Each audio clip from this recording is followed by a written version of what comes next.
It's a returning champion, Elgintensity, aka the Trapligator.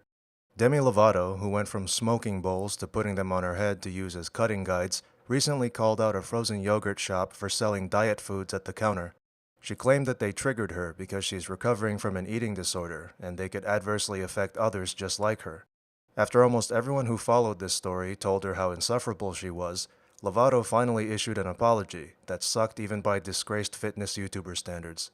I am very outspoken about the things that I believe in. I understand that sometimes my messaging can lose its meaning. Not your direct messaging. You don't want to mess with me makes sense to everybody, as does a Molly user being on a show called The X Factor. Everyone also understood what you meant by the customer is always right. You don't want to see sugar-free on packaging because your struggles with food consumption are somehow more important than a diabetic customer's struggles with insulin production. When I get emotional, right? I am human. I am somebody who is just very passionate about what I believe in, and I've lived through enough to know when to speak up for people who don't have a voice. People with eating disorders not only have a voice, but if they moo loud enough, they'll get corporate sponsorships.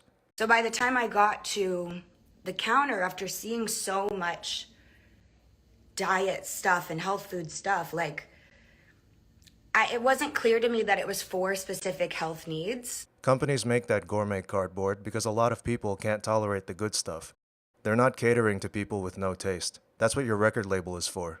And so I didn't know that. I just took it as, okay, I'm going into a froyo shop, I'm seeing sugar-free, I'm seeing this and that. If there was a sign that said celiac, vegan. And this is what food labels are for. I would have understood. That would have been clear messaging to me.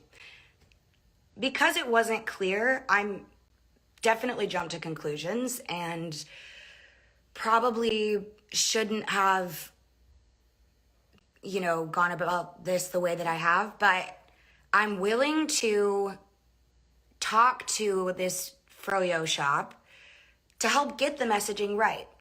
The Big Chill has been in business since 1986. Unless you'll let them tell you how to cook smack, you shouldn't tell them how to arrange their store. A lot of people who have struggled with anorexia, I myself, froyo was something that I would go to because it was low in calorie and it just felt safe to me. I know that people struggle with froyo, with eating disorders. So that's why I'm super sensitive when I walk into a froyo place and I see diet stuff. I'm gonna be protective. Feel safe seeing low-calorie froyo. Feel attacked seeing sugar-free cookies. Pick both. And I'm passionate, so I'm sorry that I got the messaging wrong. I'm sorry that I may have disappointed some people, but I'm not coming after a small business as someone with a lot of followers. That's not what I'm doing here. It's not, because you tried it and failed, like staying sober. Global weight loss companies promote diet culture far more than a small business with a basket of bland cookies at the counter ever could. Why not use your voice to go after them? I will do whatever I can to work with this froyo shop if they want to help align the messaging to where I feel safe going in there and I can eat the froyo that I went in there for.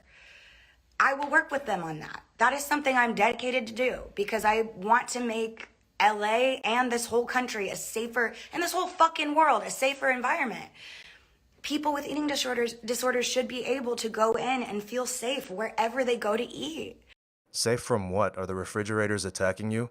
Because that only happens when you're high on meth. Oh, I forgot who I was talking to. That's all I'm asking. Literally all I'm asking. So I'm so sorry if it got misconstrued. What an apology. She forgot that some people have dietary restrictions, and she explained that she almost ended someone's livelihood for the greater good. Whatever her goals were, she failed miserably at achieving them. She didn't teach anybody about managing food intake, and her free publicity enriched the frozen yogurt shop that she thought was evil not long ago.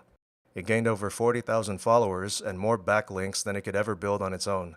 Demi Lovato wants to be known as a body acceptance heroine, but she'll be better known for her body's heroin acceptance. 0. Like the video and subscribe to the channel, now.